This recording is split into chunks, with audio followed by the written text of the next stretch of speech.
Саламатсыздар мекендештер, саламатсыздар барлаш мушташ өнөрүнүн германдары НТ Спорт каналында ВЕФ 73 Selection 22 мына Чүй облусу Арашан айылы ден соолукту чыңдоо борбор. Дал ушул жерде бүгүн биз жыйынтыктоочу беттештер сиздерге сунуштайбыз. Мына Адилет Сейталиев жана Турсунбек Майрамбек уулу 66 кг салмакта салмак чембирдигинде беттешип, ошентип бүгүнкү берүүбүздү ачып бермекчи. Ал эми кызматыңыздарда болсо мен Эркин Абдуллаев ушул жалпы турнирдин аягына чейин сиздер менен чогуу болом.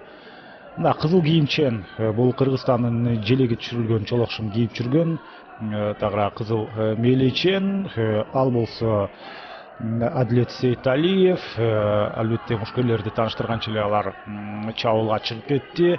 Ал эми көк кийим менен Турсунбек Майрамбек уулу азыр муунту ыкмасы колдонуп баштады жана Адилет Сейталиев ийгилик жаратып кетиши толук ыктымал. Мына кадимкидей муунту ыкмасын аягына чейин колдонуп атат жана калыс жакшылап байкап турушу керек. Атаандаш уктап калышы дагы толук ыктымал. Бирок бул ирет абалдан кутулуп чыгып кетти. Бири-бирин чалгындап, изилдөө иштерин жүргүзбөстөн эле түз эле бири-бирин качырып кирди дагы. Ошондой эми кармашуу абалы орун алып атат.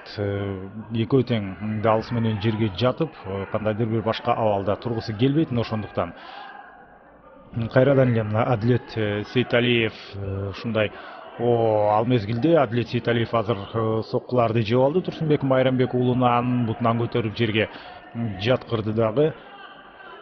Турсунбек Майрамбек уулу ушул жерден бет талаштыра сокку узатканга аракет кылып атат. Булар 66 кг салмак чембирдигинде беттешүүдө. Турсунбек Майрамбек уулу Нарын облусунан эркин күрөш боюнча мына ушул өз облусунун чемпиону болуп эсептелет. Ал эми ошол учурда Адилет бул Гермес спорт клубунун өкүлү Канат Сыдыкбековдун шакирти. Ал эми Турсунбек Майрамбек уулунун машыктыруучусу Рустам Өмүрбеков. Турсунбектин бою 1,74 см. Жана азырынча албетте ири беттештерде көрсөткүчтөрү жок. 1,74 ушул Турсунбек Майрамбек уулунуку болсо 1,78 см бул Адилет Сейталиевдики. Ошол эле учурда мына Адилет Сейталиев дагы Нарын шаарынан, андыктан экөө бир облустан келген мушкерлер. Ал эми беттеш ошентип мына Арашан айылында ден соолукту чыңдоо борборунда орун алып атат. Азыр болсо колун кайрып кеткенге аракет жасоодо Турсунбек Майрамбек уулу, бирок колун тартып кетүү өтө кыйын. Анткени сол колун оң кол менен кошо тартып турат, кармап турат. Эгер деле колун алдырып ичсе, анда маселе чечилип кетиши ыктымал. Ары толгонуп, бери толгонуп бул абалдан кутулуп чыкты. Бирок ошентсе дагы азыр толугу менен позициясын алдырып ийди деп айткандан алыс болушубуз керек. Ыкма так таза аткарылса бир аз башкачараак болмок.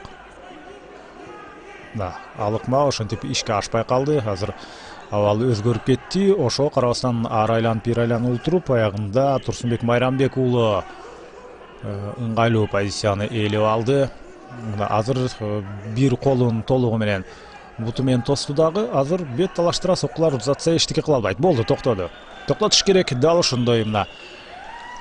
Жана ал учурда ийгиликке Турсунбек Майрамбек уулу жетти. Боец спорт клубунун өкүлү Турсунбек Майрамбек уулу биринчи раундтун бир ортолук бөлүгүндө жеңишти камсыз кылды. На 3-й минуте 20-й секунде первого раунда техническим нокаутом Майрамбек уулу Турсунбек.